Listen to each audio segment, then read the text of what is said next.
Ótimo. Agora eu vou compartilhar a tela com vocês. Vamos lá.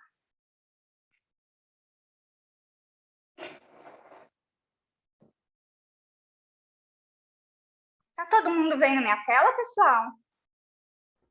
Sim, Patrícia, estamos vendo agora. Ah, maravilha. Então, vamos lá. Vamos falar um pouquinho sobre a TCC na infância. As peculiaridades aí que eu observo na minha prática clínica e o que eu posso contribuir com vocês, tá? Agora sim. Então, eu vou me apresentar um pouquinho para vocês. Eu sou a Patrícia Dogby, sou psicóloga clínica, realizo atendimento com crianças, adolescentes e adultos.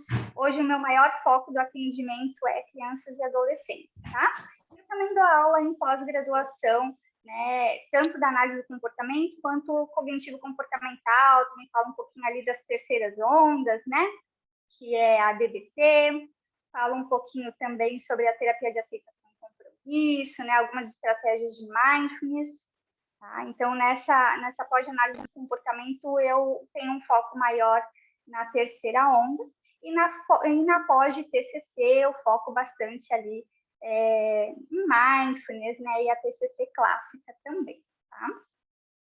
Então, eu sou especialista em terapia cognitivo-comportamental, fiz uma formação avançada também na abordagem, tenho um curso sobre o manejo com pacientes com transtorno de personalidade borderline, realizo orientação parental também, treino de pais, tem alguns projetos que eu desenvolvi, né, que é o projeto de prevenção contra a violência da mulher, Todos por Elas, que eu desenvolvi ainda quando eu estava na faculdade, eu sigo com ele.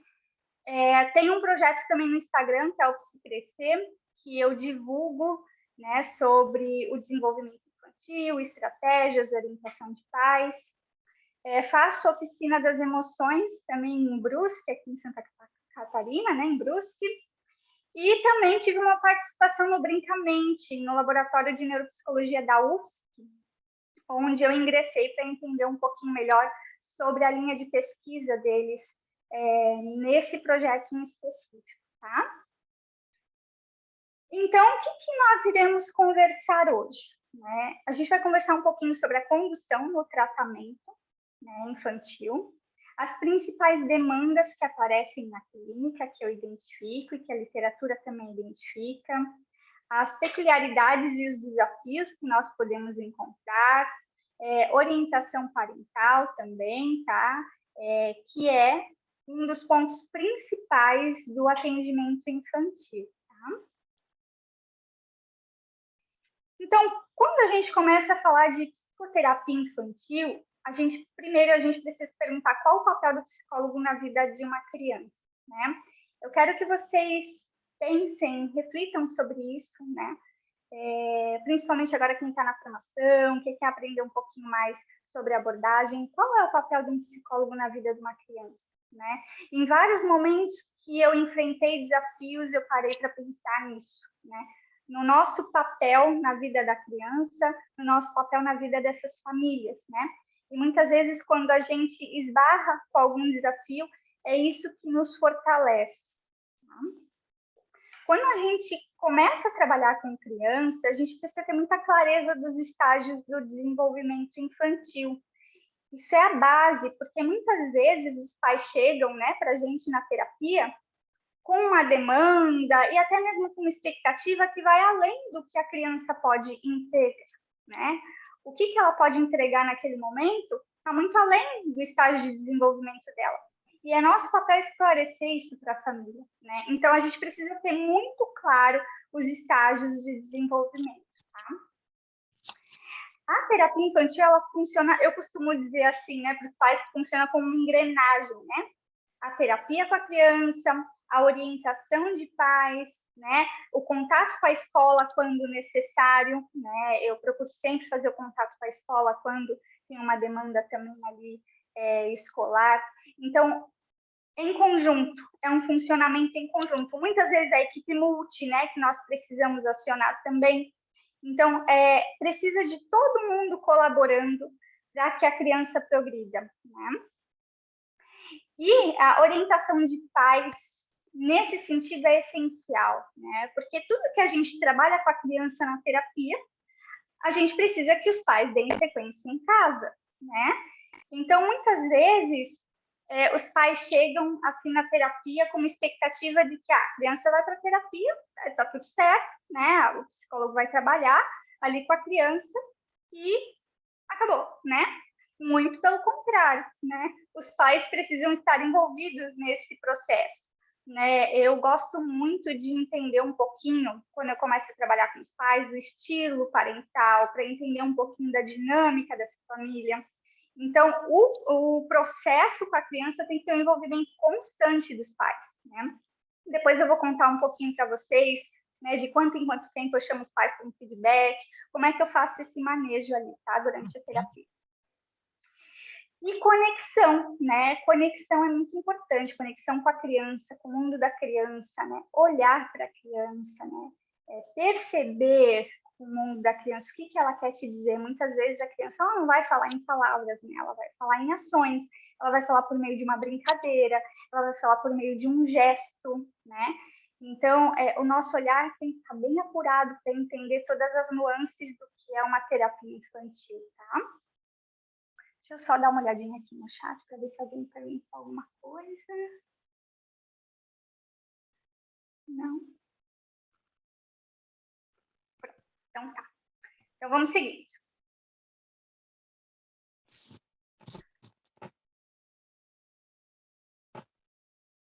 Então, como eu estava dizendo, a gente precisa entender o desenvolvimento típico infantil, né, para entender também o atípico. E um dos autores que eu trago que é essencial para isso é o Papalha, né? Quem nunca viu aquele livrão, né, com a borboleta azul na capa, né? Também que fala ali sobre os estágios de desenvolvimento.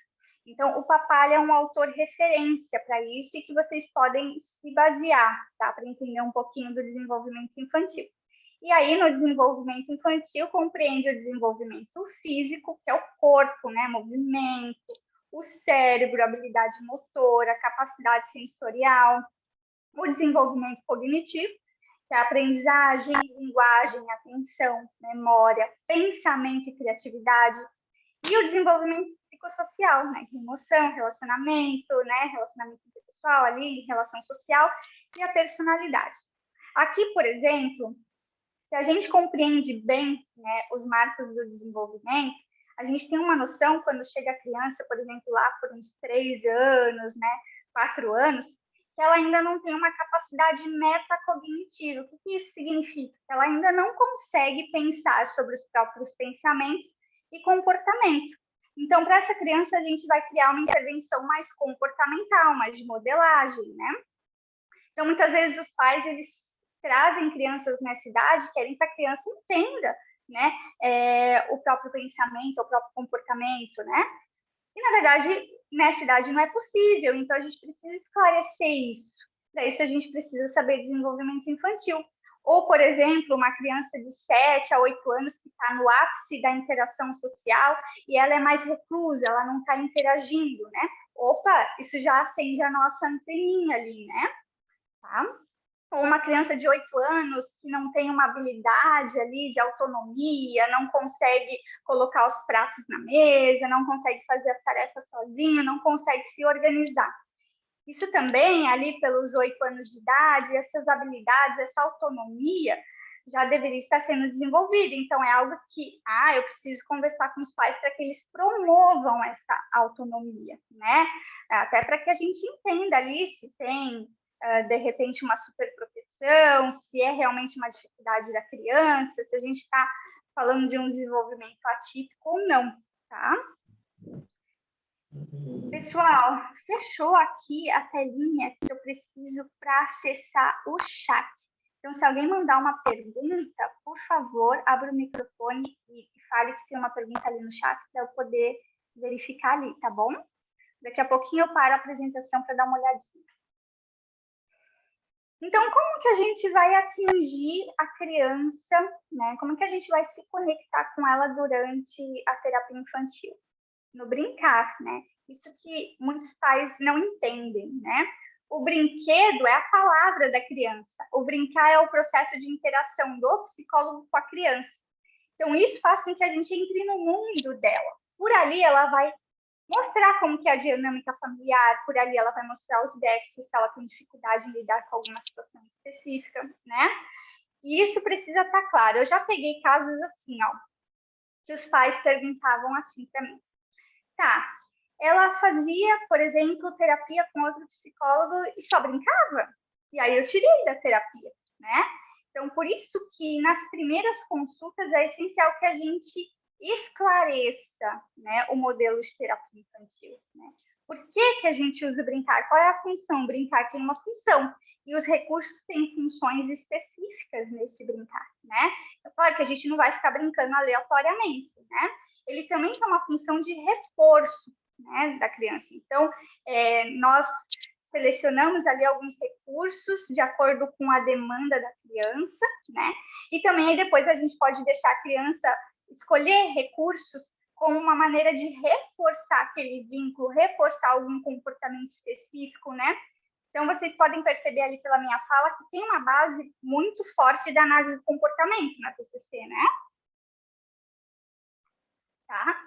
E a gente precisa entender como que a gente pode reforçar um comportamento de uma criança nas sessões. Eu trago estratégias aqui no grupo de estudos hoje para vocês verem alguns recursos bem legais. Então, a psicoterapia infantil.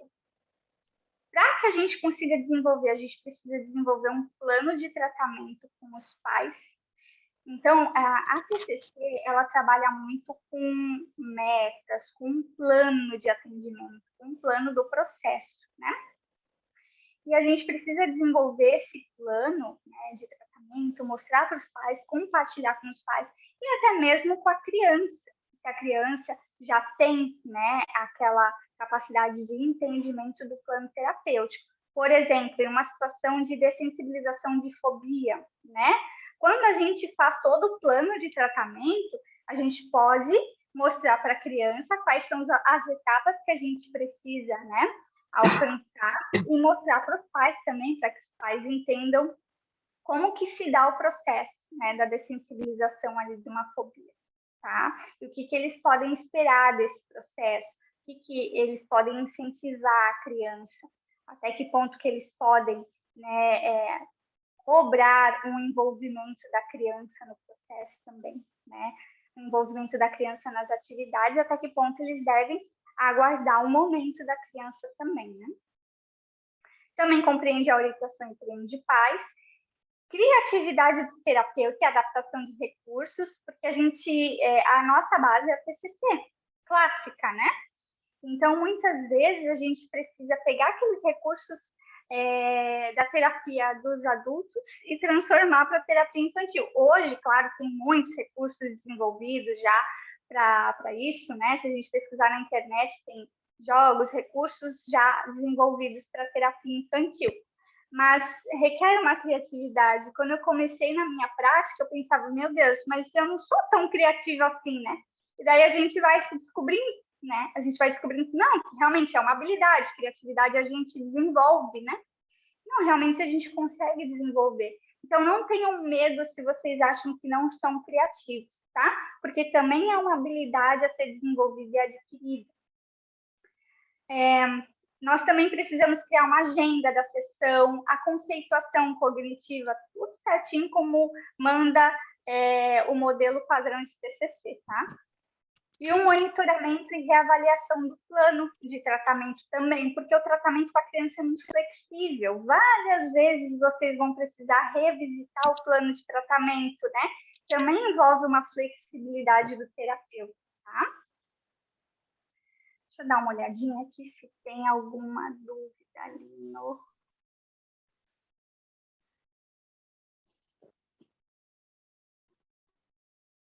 Pessoal, alguém digitou alguma dúvida ali no chat que eu não estou conseguindo ver aqui? Não, Patrícia, ninguém. Não? Então tá, obrigada. Então, para a gente entender um pouquinho ali o comportamento infantil, né, e as demandas que nos surgem na terapia, a gente precisa entender também como que se desenvolve na estruturação da personalidade da criança. Então, isso envolve fatores genéticos, né, biológicos, vivências infantis, né, isso tudo, aí a estruturação da personalidade, tá? Então, a gente precisa identificar características inatas, né? Tem envolvimento no desenvolvimento infantil ali, características biológicas inatas, fatores genéticos, fatores ambientais, tá? Também tem envolvimento, assim, grande parte são fatores ambientais, né? Aquilo que a criança vivencia no contexto em que ela está inserida, né? Na casa dela, na escola, né? Nos familiares. Então, tem o envolvimento dos fatores ambientais, né? E aí, a partir disso, os pais, eles criam estratégias, algumas que são funcionais e outras que são disfuncionais, né? Por exemplo, uma reação exagerada, inflexível, generalizada. A criança, ela aprende isso com os responsáveis, né? Com os cuidadores. Então, a gente precisa identificar, né, desses fatores, dessas características, né, genéticas, características inatas, dos fatores ambientais, das estratégias que os pais criam, para a gente entender um pouquinho, primeiro, o modelo parental e, segundo, como é que essa criança se comporta, né?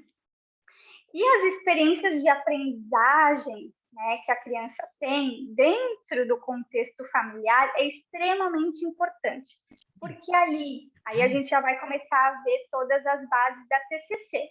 Por exemplo, ali a criança vai criar as informações sobre si mesma, visão de mundo, né, visão das outras pessoas, tá? Que ali a gente chama a visão do eu, do mundo e dos outros, né? Tem na TCC, que a gente precisa entender. As representações de autoconceito e autoeficácia, né? As experiências mantenedoras de crenças. Então, o que mantém, né, aquelas crenças centrais, aquelas autorregras que elas criam, né? E claro que o momento da infância é o melhor momento para a gente trabalhar isso, para a gente modelar, para a gente reestruturar essas crenças, essa visão de si mesma, do mundo e do outro, né? Essa tríade cognitiva. Porque ali está estruturando ainda a personalidade, né, da criança. No adulto, o trabalho é um pouquinho diferente. Então, é muito mais fácil a gente trabalhar ali na infância, tá? Esses conceitos em específico. Patrícia, Oi? uma colega Yasmin perguntou se depois tu pode disponibilizar esses slides no grupo. Sim, vai ficar gravado na nuvem o material também, tá? Tá, mas eu acho que a gente não tem na nuvem, eu acho que a gente não tem acesso, eu não tenho. Não? Então tá, eu deixo ali, eu peço para alguém da Viver colocar ali para vocês o material, tá bom? Tá bom, obrigada. Então, quais são as necessidades de uma criança? Amor, carinho, atenção. E aqui, nesse processo de atenção, quero que vocês prestem muita atenção. Muitas vezes, o reforçador de um comportamento é justamente a atenção. A criança pode querer a atenção de uma maneira ok, ou pode querer a atenção de uma maneira disruptiva. Tudo depende do modelo parental.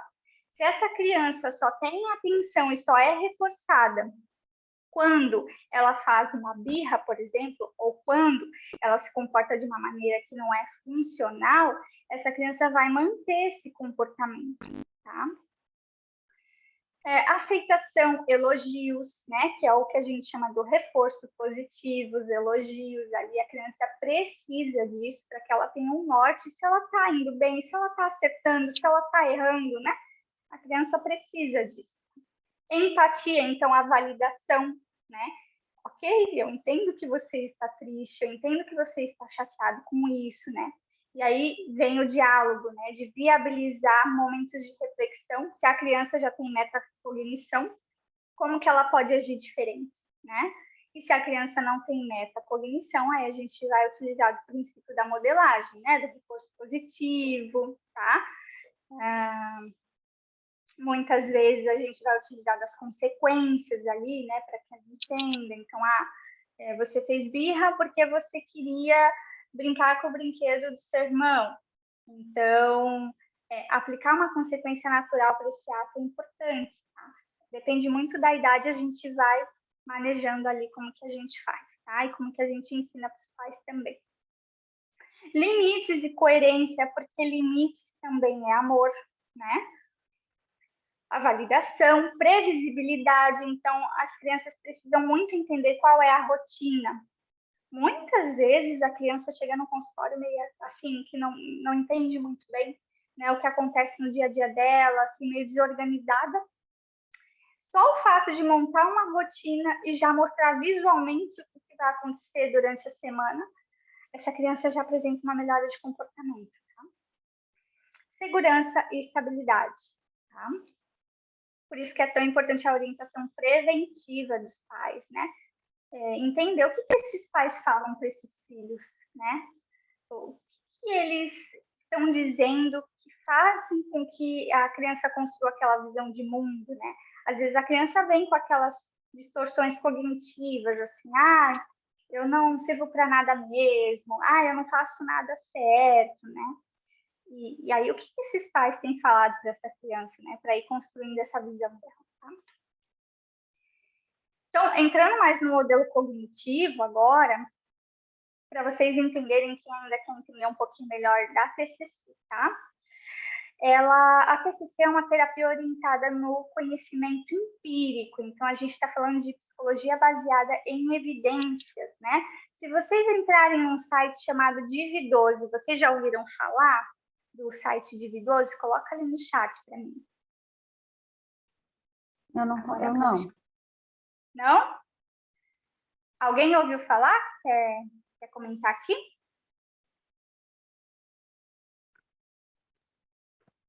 Tá.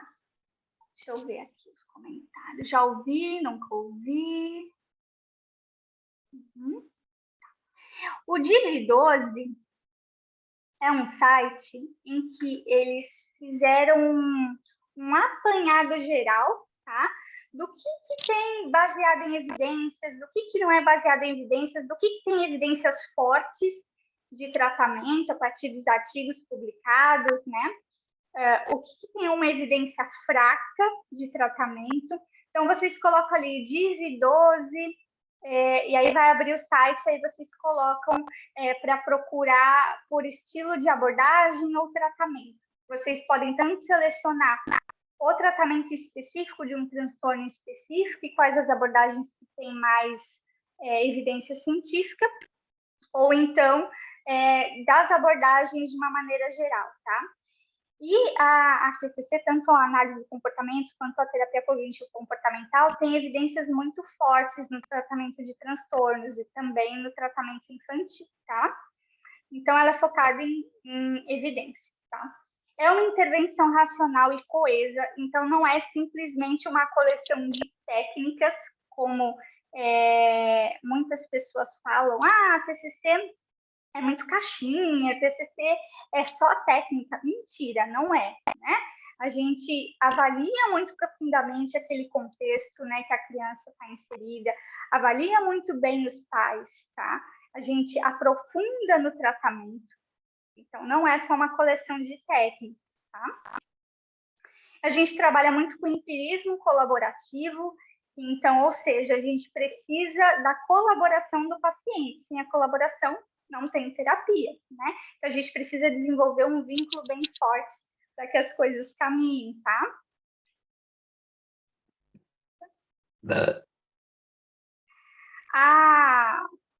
A terapia, ela é objetiva e estruturada, né?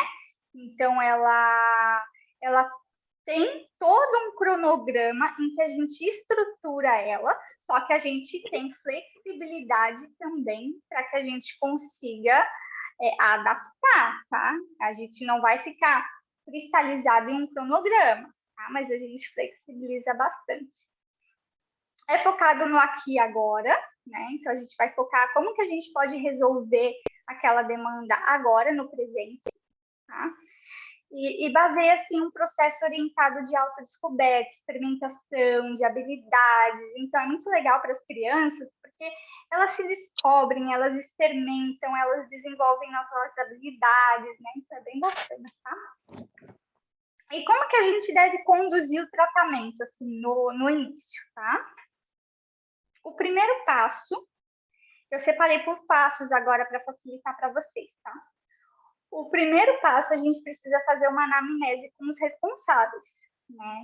Então, o básico que precisa ter nessa anamnese: dados de identificação da criança, o motivo da busca, a situação atual e o contexto atual que ela está inserida, quais são os sintomas, história passada e familiar, então, se ela apresentou outros comportamentos parecidos anteriormente, como que é na família, tem alguém que tem algum transtorno, né, que possa, né, já mostrar algo genético, tá? Aspectos gerais da criança e de sua relação com os principais cuidadores, né? Como que é essa relação em casa? Como que é a relação com o pai? Como que é a relação com a mãe? Como que é a relação com os irmãos? Tá? A rotina dessa criança, a gente precisa entender um pouquinho como que é a rotina.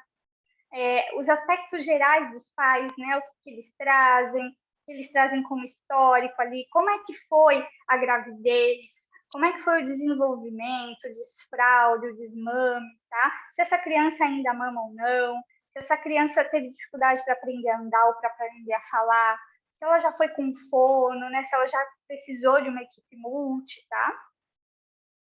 Então, histórico dos sintomas, se ela já fez psicoterapia antes ou não, se ela precisou de um psiquiatra infantil ou um neurologista ou não, tá? Definição dos problemas da criança, então a gente vai descrever o que a família traz como principais demandas, tá? O ambiente social que ela está inserida, questões escolares, então como é que é a interação com os professores, com os colegas, ela tem dificuldade em alguma matéria, quais são as potencialidades, essa pergunta eu gosto de fazer para os pais, ó. Quais são as potencialidades dessa criança? Ali a gente já consegue ver se os pais conseguem enxergar a potencialidade nessa criança ou não. E ali a gente já consegue ver também se eles reforçam a criança ou não, tá? Então, perguntar quais são as potencialidades é bem importante. E eu gosto também de usar as escalas, né? O inventário de comportamento para crianças e adolescentes e também a entrevista de avaliação psicopatológica, para a gente entender um pouco.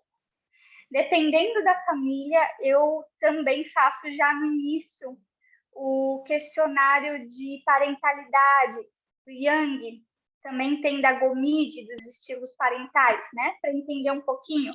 Às vezes o pai é autoritário, a mãe é permissiva.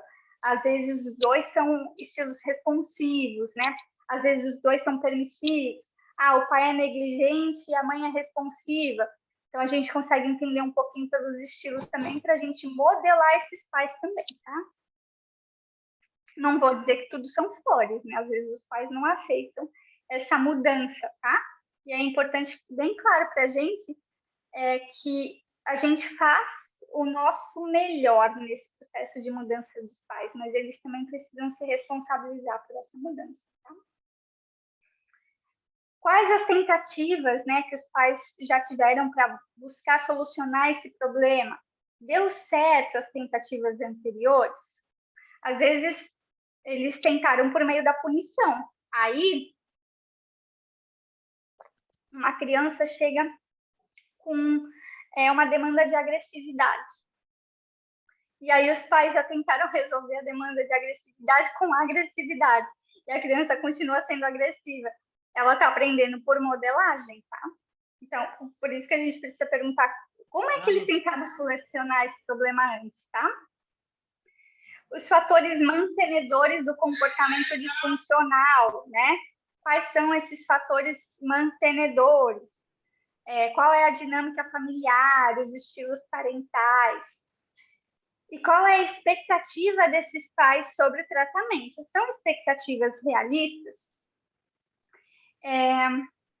Teve uma situação que eu atendi, um caso específico, em que os pais queriam uma criança perfeita. A criança perfeita para eles é como se fosse um robô, tá?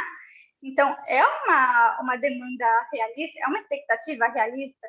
Não é, gente, né? A criança, ela vai ter comportamentos de criança, né? Não dá para ela se comportar como um robozinho ou como um adulto, né? Então, é importante que a gente também seja realista com esses pais, tá? Que nós sejamos realistas com eles. Então, o primeiro passo, depois que a gente fez a anamnese, é estabelecer o contrato terapêutico, né? Combinar as sessões de orientação parental. Eu gosto de fazer assim.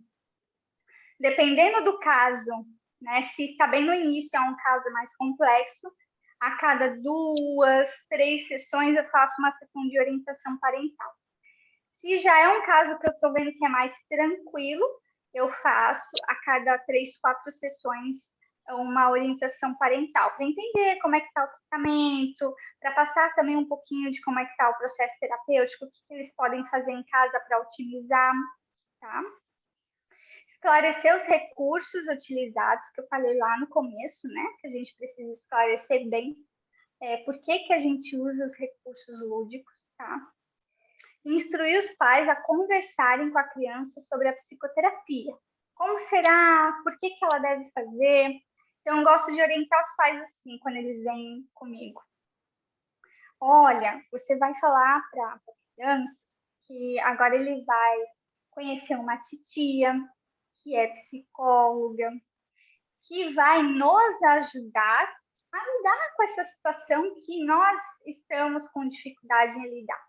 Mamãe, o papai, a gente teve dificuldade em te ajudar, então a gente buscou uma ajuda profissional para poder te ajudar com isso. Vai ser bem legal, a sala dela tem um monte de brinquedos, vai ser bem divertido, você pode conversar com ela o que você quiser, porque vocês vão ter um momento de segredo juntos, então o que você vai lá conversar com ela, você não precisa falar para o papai e para a mamãe.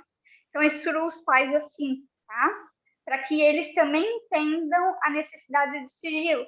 Porque muitas vezes eles querem saber o que está acontecendo na terapia, né? Querem saber o que a criança falou na terapia, eles perguntam para a criança. Então, eu já peço para eles orientarem assim, já de primeira, tá? E aí a gente precisa ter atenção com a ética nas sessões, né? Então, a gente só pode compartilhar apenas se a criança correr algum risco ou se ela pedir para que o profissional conte, porque ela não está conseguindo lidar com uma situação, mas que ela quer conversar com o pai e com a mãe e pedir ajuda desse profissional para conversar com eles, tá? Com a gente mediando e a criança presente. Mas o que a gente não pode? Dizer o que a criança verbalizou, a gente não pode compartilhar um material produzido pela criança, não pode compartilhar coisas engraçadas que as crianças verbalizam durante a terapia, não pode contar os segredos, também não deve falar para os pais o que a escola falou. Então, sempre nesse tom assim, ó. Eu percebi que, né, a criança apresenta isso, eu observei que a criança, né, tem sentido isso. Mas não falar o que a criança falou diretamente, tá? Só as nossas observações.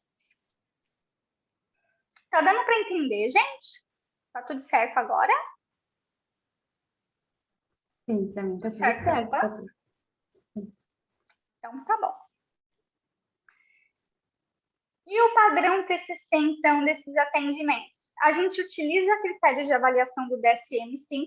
DSM é o que a gente mais tem de evidências científicas, né, com relação que pode nortear a gente sobre os transtornos, sobre os sintomas. A gente utiliza a tríade cognitiva, né, dizendo-se mesmo do mundo e do futuro. A gente utiliza o diagrama de conceitualização cognitiva e a gente estabelece o plano de tratamento. A estrutura da sessão. Então, claro que a gente flexibiliza, tá? Mas só para vocês entenderem o que precisa ter uma sessão. Registro do humor ou do sintoma, então, claro, de maneira lúdica, com as carinhas, né, com os rostinhos, como é que o paciente está naquele dia, como é que foi a semana dele, aí ele aponta para o rostinho, ou ele faz um desenho, tá? Registro de humor é importante. Revisão do plano de ação. O plano de ação é tarefa de casa, tá, gente? é porque mudou a nomenclatura, hoje em dia é plano de ação, o nome correto. Porque tarefa de casa, às vezes, é aversivo, tanto para o adulto quanto para a criança. Então, a gente utiliza hoje a nomenclatura plano de ação, tá? Estabelecimento de agenda, né? O que vai acontecer durante a sessão. Eu gosto de quadrinhos, assim, de rotina, em que a gente estabelece o que vai acontecer na sessão, né? Porque aí também a criança já vai acostumando aí com o estabelecimento de rotina. Aqui, só deixa eu mudar aqui, não estou conseguindo ver. Conteúdo da sessão, então, que a gente vai trabalhar. Aí, no final, a gente estabelece um novo plano de ação, né, com a criança. Então, a criança tem fobia de elevador, então, nessa semana, ela vai tentar ficar parada na frente do elevador, ou nessa semana ela vai entrar no elevador por 1 minuto e sair, tá? É um novo plano de ação. Feedback, então, perguntar para a criança como é que foi a sessão, se ela gostou, né? E lembrando sempre da flexibilidade, essa ordem não é exata dessa forma. Se a criança chegar com uma demanda diferente, a gente pode flexibilizar aí o nosso plano terapêutico. A conceituação cognitiva é a base para uma boa intervenção, gente. A gente precisa fazer conceituação, tá? Ali a gente tem uma visão bem grande. Não se preocupem em fazer uma conceituação logo nas primeiras sessões. A gente constrói a conceituação durante o tratamento, tá? E a gente vai criando as nossas hipóteses diagnósticas, a gente vai mudando algumas coisas da conceituação, mas ela é a nossa base, é o que norteia a nossa ação como terapeuta, tá? Então, o que é uma conceituação cognitiva, né? Para a gente fazer a conceituação, a gente precisa da organização do caso clínico, né? Ela vai nortear a gente com um plano terapêutico. Então, a gente organiza tudo ali, o caso clínico, tá? Então, dá uma visão geral, né? Ela é considerada uma intervenção terapêutica também, tá? E nós utilizamos o lúdico para esse objetivo, como jogos, brincadeiras, né? Para aliar o trabalho de investigação. Eu gosto de usar a analogia do detetive, né? Então, eu falo para a criança que a gente vai brincar de detetive, que a gente vai aprender a investigar os nossos pensamentos, que a gente vai aprender a investigar os nossos comportamentos como um detetive, investigar minuciosamente. E aí eu vou montando com eles a conceituação, tá?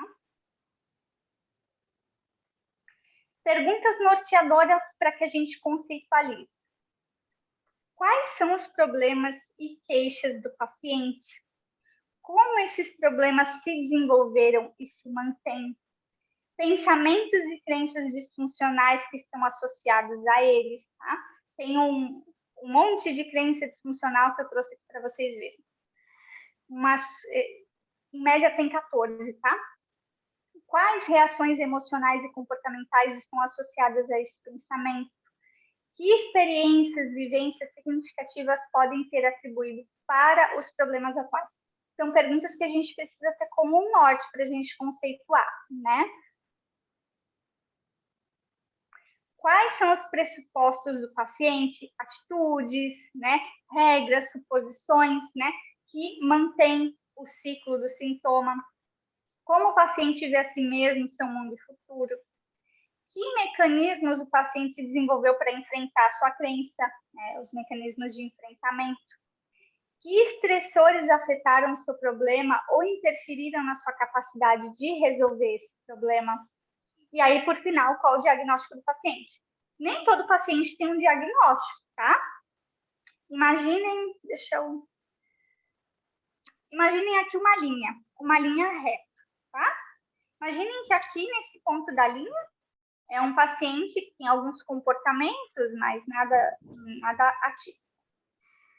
Por exemplo, algumas questões de birra, né? Aqui, nesse outro lado, tem um transtorno já desenvolvido, um TDAH, uma fobia, tá? Aqui no meio, a gente chama de traços. Então, o paciente ele pode ter traços, tá? Não necessariamente, quando a gente trabalha com TCC, a gente precisa definir um diagnóstico específico. a gente precisa ter noção dos sintomas, se o paciente tem traços que culminam em um transtorno ou não, tá?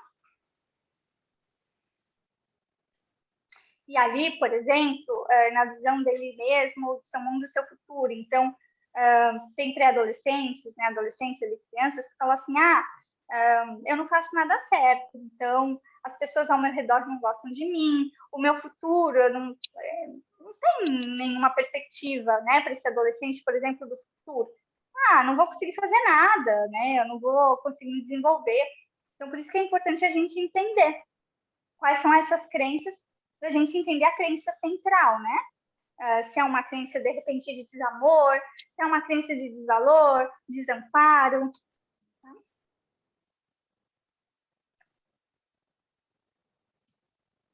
Aqui eu peguei um diagrama, esse diagrama é novo, tá? É da sinopse, tá? Ali está o nome dos autores, Caminha, Guzmão, né? Dutra, e é da prática cognitiva na infância e na adolescência.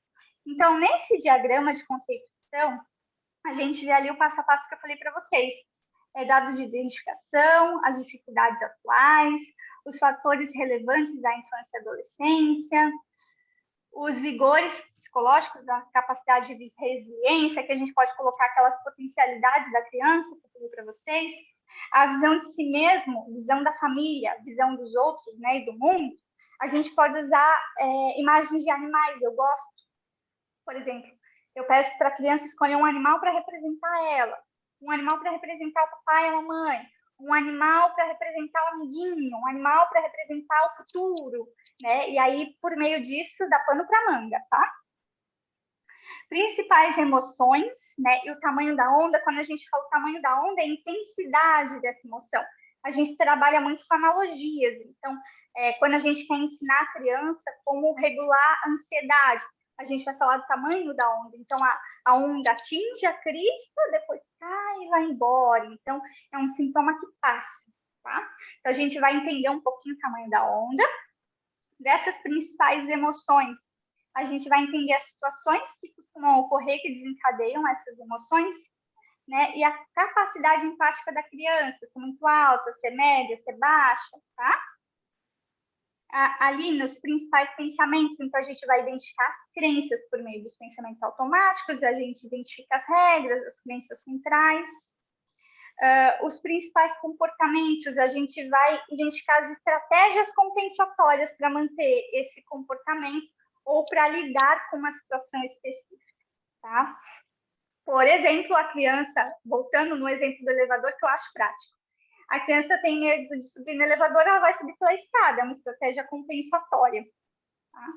As principais formas de manejo das situações de problema. Então, como que os adultos lidam com isso e quais as consequências que a criança tem? E aqui nesse diagrama eu acho legal porque tem a parte dos cuidadores, né? Então, qual a emoção relacionada desses cuidadores com relação a essa criança, com esse adolescente, a partir dessas atitudes, a partir dessa crença que a criança tem? E eu acho que é muito importante para a gente entender o comportamento infantil, a análise funcional. Eu ensino isso para os pais, tá? Então, entender o que acontece antes de uma situação, qual é a resposta da criança, como ela se comporta, e o que ela tem como consequência, né? Então, eu ensino isso para os pais, tá? E aí os pais, fica bem claro para eles, né? Onde é que eles estão tendo uma lacuna ali, por que eles estão reforçando um comportamento específico? E aí, o que a gente faz quando a gente começa a trabalhar com a criança? Porque a gente conversou com os pais, a gente iniciou uma conceituação cognitiva, a gente tem dados do estilo parental.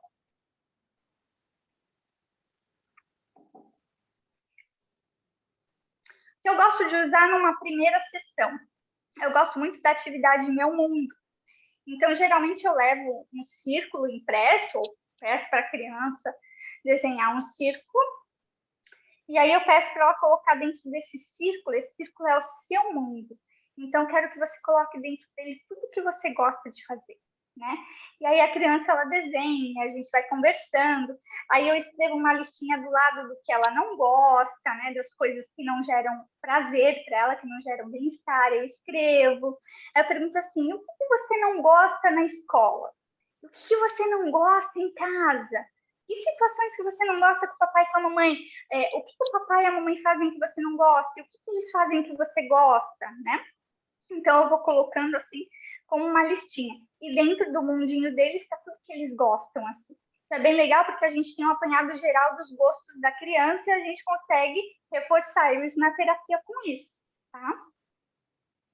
Então, o que vocês podem utilizar também? Livrinho, na primeira sessão, por que eles vão na terapia, jogos, baralhos, desenhos. Esse baralho que eu coloquei aqui, que é a caixinha mágica de perguntas para criança, é bem legal, porque a criança está conhecendo a gente também.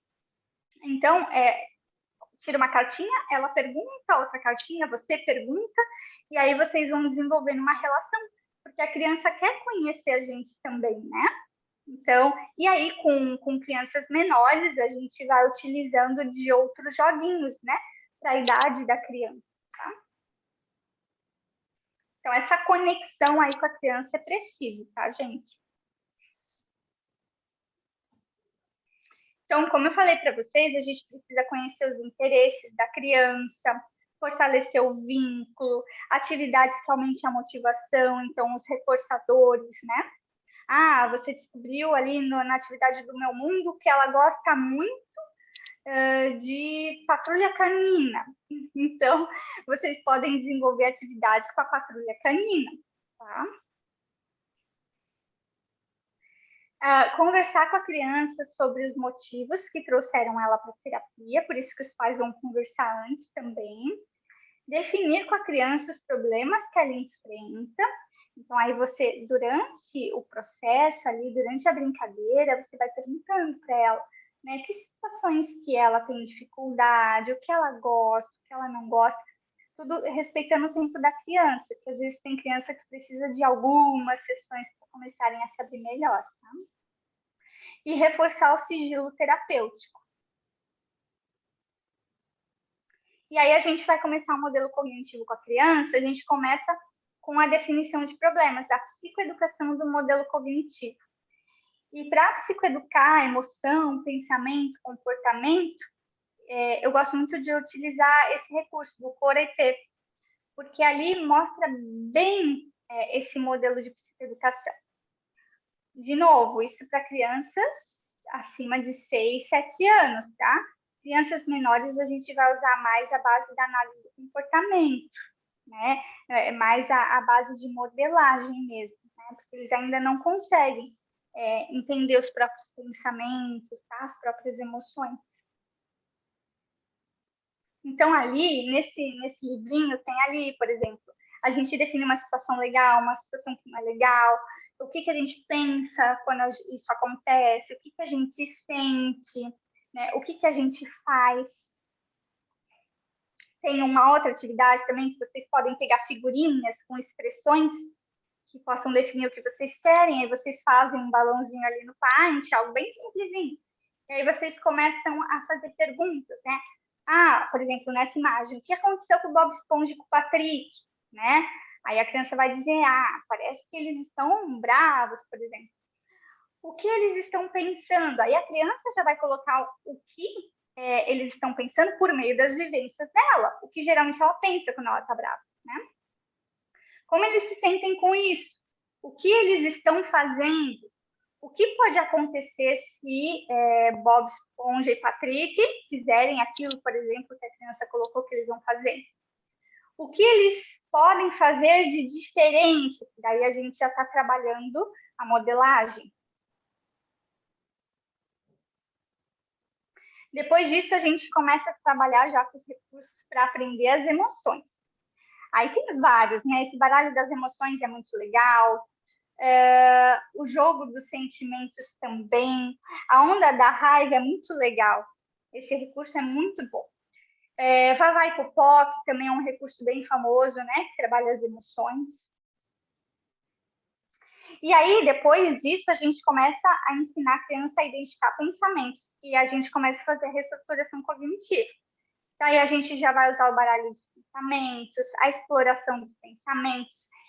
O Cérebro e seus Moradores é muito legal.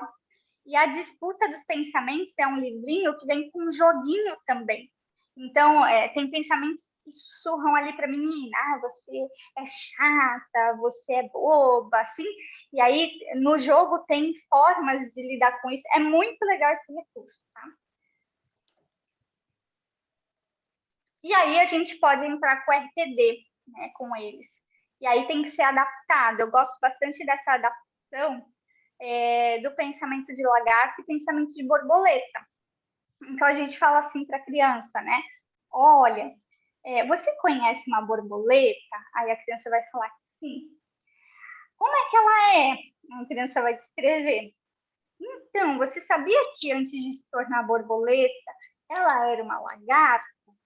Aí você começa a refletir com a criança nosso processo de mudança interno, né? E aí a gente pode começar a trabalhar, por exemplo, pensamento de lagarta, que são aqueles pensamentos disfuncionais. Como é que a gente pode, então, mudar isso para um pensamento de borboleta, transformação desse pensamento, né? E aí a gente pode trabalhar com esse RPD adaptado. Se vocês colocarem assim no Google RPD, pensamento lagarta e pensamento borboleta, vocês já acham, tá? E aí a gente começa a definir as distorções cognitivas, né? Que são erros de julgamento ou equívocos dos nossos pensamentos na forma de avaliar o que nos acontece. E tem 14 aqui, né? Então tem esse filtro mental, erro do adivinho, pensamento catastrófico, pensamento mágico, pensamento tudo ou nada, isso é muito comum na criança, leitura de mente, então sabe o que o outro está pensando, a generalização excessiva, desqualificação do positivo. Então, eu tirei 7 na prova, mas eu errei um monte. Então, não valoriza a própria evolução. Magnificação ou minimização.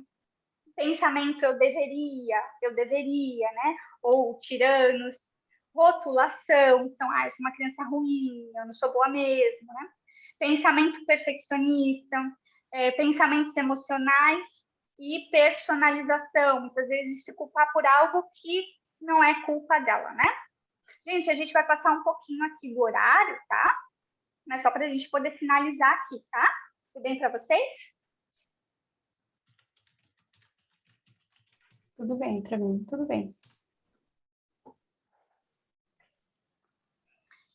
E aí, eu trouxe alguns jogos terapêuticos que são bem legais. Por exemplo, esse jogo dos bichos zangados. Dá para trabalhar o processo de impulsividade das crianças que reagem com muita raiva, com muito impulso, né? Pense antes de agir é muito legal também, né? Que a gente vai ensinando a criança a refletir. Eu gosto muito de utilizar estratégias de mindfulness infantil nesse jogo. Bingo das emoções também é muito bom, porque aí a gente pode ir perguntando situações que aconteceram, que fizeram ela sentir aquela emoção. Filmes também que dá para trabalhar, né? Operação Big Hero, que é bem legal, Divertidamente, Monstros S.A., Procurando Nemo. E daí, a gente tem as principais demandas que aparecem para a gente, né? E aí, quanto antes intervir, eu digo que é melhor. Quanto antes a criança vem para terapia, melhor.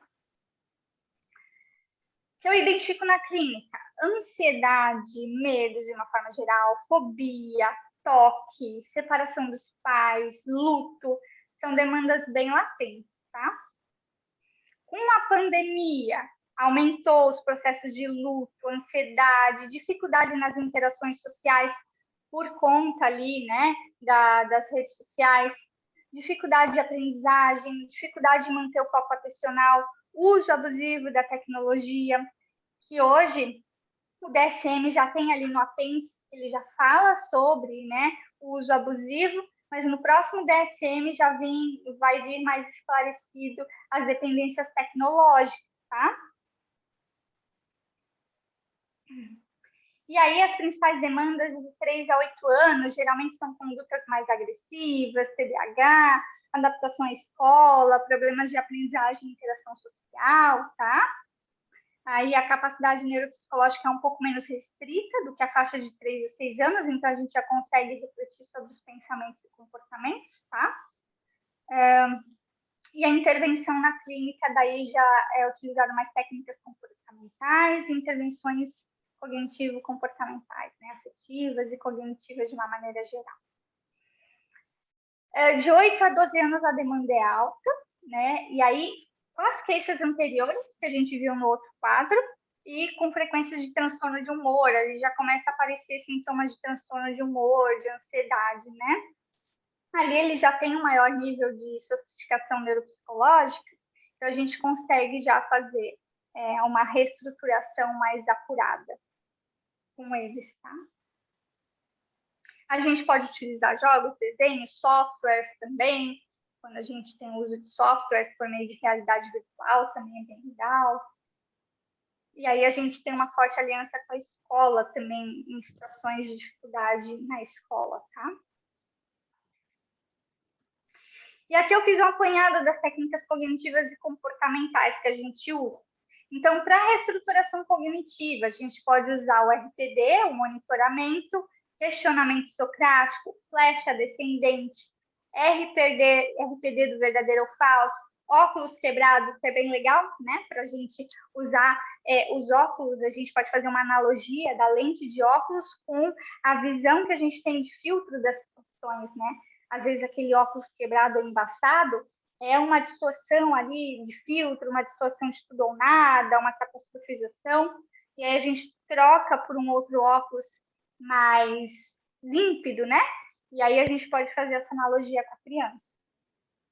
Treinos de relaxamento, né, de regulação emocional, a gente usa bastante respiração diafragmática, respiração da vela ou flor, né? Da sopa, massagem da pizza. Eu gosto bastante dessa aqui, ó, que é a respiração. A gente pede para a criança inspirar e soltar devagar com os dedinhos. Enquanto a gente vai ensinando a respiração diafragmática. Ela chega até o final e ela tem que voltar, bem devagarzinho. A dessensibilização sistemática, que a gente usa todo um roteiro, a gente monta um roteiro com a criança. Treinos de habilidades sociais, que a gente vai fazer muito roleplay, né, nessas situações, muito treino na prática. E o controle de contingências, né, que é a rotina, economia de fichas, então carinha feliz, estrelinha, uso de pontuação, reforçadores de uma maneira geral, né?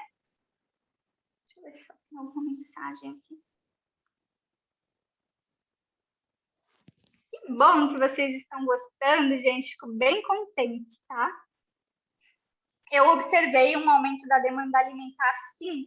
Hoje em dia tem muito que a gente chama de TARI, né? Que é o transtorno evitativo alimentar, né? E tem várias estratégias assim para trabalhar com joguinhos, né? Com imagens que a gente consegue dessensibilizar na criança também, tá? Então eu percebi um aumento sim dos transtornos alimentares. E também tem a questão da compulsividade, que daí já entra um sintoma de compulsão ou impulsividade alimentar, muito da ansiedade que veio ali do uso de tecnologia abusivo, com né, o momento de pandemia. Então, alguns desafios que podem surgir. A orientação de pais é um desafio, tá? Alguns pais podem demonstrar resistência contra as orientações, né? Então, muitas crenças, dúvidas, vulnerabilidade, incertezas, por isso que é importante a gente estar sempre próximo dos pais e sempre esclarecendo bem o nosso papel. Tá? Os problemas relacionados entre pais e filhos têm um impacto na apresentação e manutenção, né, do sofrimento afetivo e na atuação comportamental da criança. Por isso que a gente precisa... Às vezes eu faço apresentação para os pais, tá? Eu monto os slides, eu monto ali, esclareço a análise toda do comportamento, o ABC mesmo da mudança comportamental eu faço. Então, aquele antecedente, resposta e consequência, né? Ali é bem básico mesmo para eles entenderem. Vou criando estratégias com eles, e a gente cria um forte vínculo com os pais também. O que dificulta? O que a gente precisa focar? Os pais pouco comprometidos, pais que não seguem as instruções, pais que questionam o tratamento até mesmo para a criança, fica questionando assim, já está melhor? Já dá para parar a psicóloga? Olha, está gastando muito. Olha, vamos fazer. Tem pais que fazem isso, tá? Pouca frequência na terapia, faltar demais também prejudica, aí vocês têm que dar um puxãozinho, tá, nos pais, nesses momentos. E os estilos parentais. Então, principalmente permissivo, que às vezes a criança tem preguiça de ir na terapia e os pais permitem, vai faltando. Por isso que a terapia tem que ser bem reforçadora.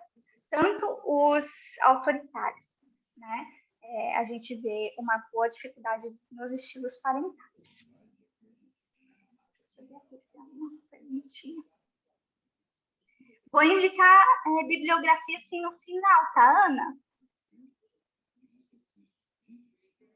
Então, ali, com relação à ansiedade em crianças pequenas, qual a principal causa? Deixa eu te explicar uma coisa, Karina. Um transtorno é multifatorial. Então, vou dar um exemplo. Imagina uma pizza. Você consegue fazer pizza só com ovos e farinha? Não. Só com molho e os ingredientes? Não. Então, um transtorno, ou o que culmina ali no transtorno, os traços, é multifatorial. Tem vários elementos biológicos, né, genéticos, o contexto, né, o comportamento dos pais, o estilo parental, né, o momento que a criança está vivendo. Isso tudo faz com que a criança tenha um sintoma. Então, não tem uma causa específica, tá? Ficou claro para ti? Sim, uhum. É porque você comentou algo sobre o excesso de mídias, né? Aí eu associei, assim, que pudesse ser uma. Isso também é um dos fatores ali que aumentaram a demanda de ansiedade infantil. Uhum. Também a demanda de suspeitas de TDAH, que são falsos TDAH, né? Que, na verdade, é mais o excesso de mídia que dificulta o foco em uma coisa só, porque as redes sociais, até mesmo os jogos, fazem com que eles tenham atenção em vários estímulos, tá? Então, na orientação de pais, a gente precisa desenvolver novas habilidades e competências desses pais, conhecer mais sobre o desenvolvimento infantil, esclarecer o comprometimento com o processo terapêutico da criança e esclarecer as expectativas com relação ao tratamento, tá?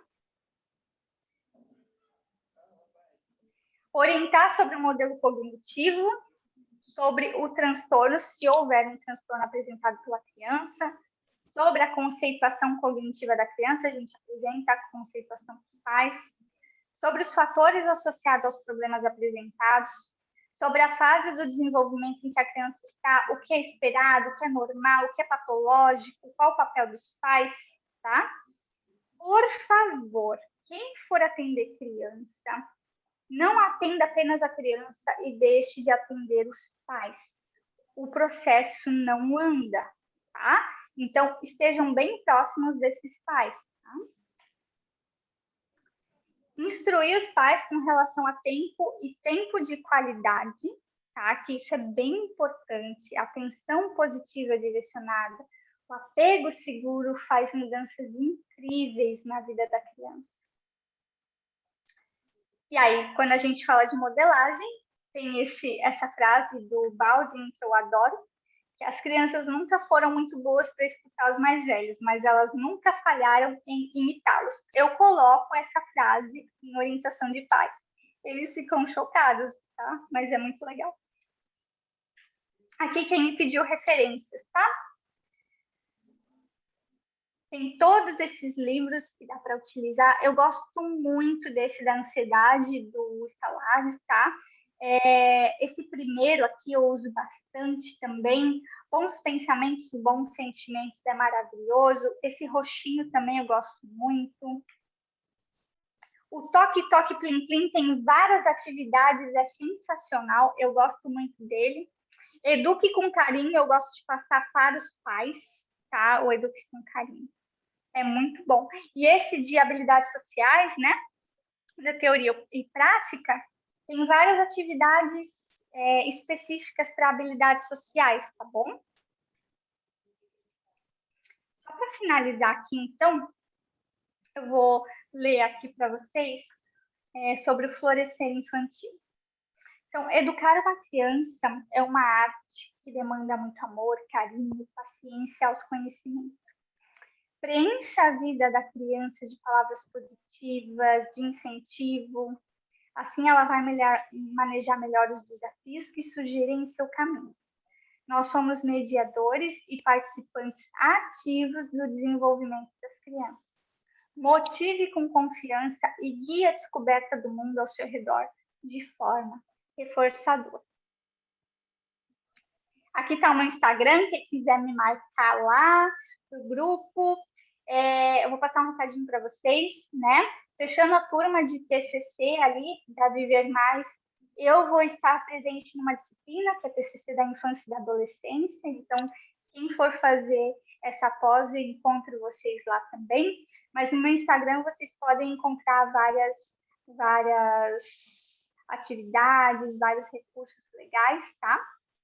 E podem entrar em contato comigo também, se vocês tiverem alguma dúvida e precisarem de algum recurso, tá bom? Foi um prazer estar com vocês hoje, né? Para iniciar os estudos, eu indico esse daqui, ó. Deixa eu voltar lá.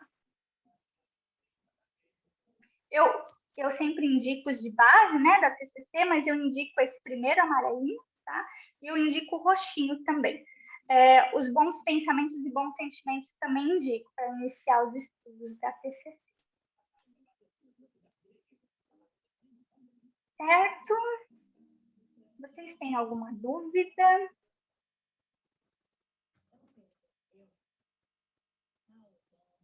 Que bom que você gostou! Que bom, fico bem feliz, Yasmin. Na verdade, assim, fico bem feliz mesmo com o feedback. Acho que é um tema que eu gosto muito, então eu procurei passar o máximo que eu podia para vocês nesse grupo de estudos. Claro que na pós vai ser bem mais aprofundado, né? Eu também vou lançar um mini curso aqui pela Viver Mais de dependência tecnológica. Eu vou falar sobre adultos, crianças e adolescentes, como que a gente pode identificar a dependência tecnológica, então vai ser bem legal. Eu fico bem feliz que vocês gostaram. Que bom, Karen. Que bom, fico muito, muito feliz. Vocês têm alguma dúvida? Querem me falar alguma coisa? Estou aqui, gente. Eu adorei também, tá, Patrícia? Eu também quero seguir a área infantil, eu adoro criança e aí assim, foi bem estimulante, foi bem reforçador para continuar na minha decisão, a sua aula. Graças. Bom, Karina, fico bem feliz, tá? Que bom. Bom, me sigam no Instagram, quem quiser, me marca lá no grupo de estudos. Se vocês precisarem de alguma informação, quiserem tirar alguma dúvida, eu estou à disposição de vocês, tá? A aula vai ficar gravada na nuvem, mas eu vou ver com a Priscila para disponibilizar o material, tá bom? Eu que agradeço, Ana, a oportunidade de estar aqui com vocês. Então, ó, eu vou pausar aqui a gravação, só deixa eu pausar aqui. Vou pausar o compartilhamento também. Parou de compartilhar? Parou. Então tá, pessoal. Que bom que eu pude contar com a presença de vocês. Contem comigo, tá? Se precisarem de algo, estou à disposição, tá bom? Tá bom, obrigada. Até mais. Tchau, até a próxima.